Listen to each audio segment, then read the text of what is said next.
சபரிமலை பயணம் தானப்பா சாமி வழி துணையா வந்து சேரப்பா சாமி சபரிமலை பயணம் தானப்பா சாமி வழி துணையா வந்து சேரப்பா பச்சிலைய கட்டிக்கிட்டு ஐயப்பா மேளத்தாளம் கூட்டிக்கிட்டு ஐயப்பா சிந்தகத்தம் ஆடிக்கிட்டு ஐயப்பா சாஸ்தாவன வணங்கி புட்டு ஐயப்பா காந்தமல ஜோதியானவா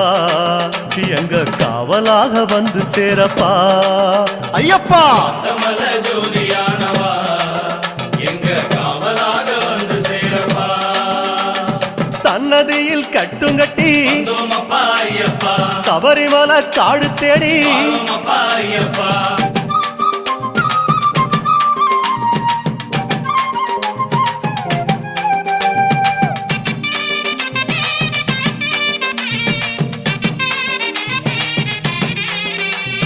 பெருவழிதான் திறந்திருக்க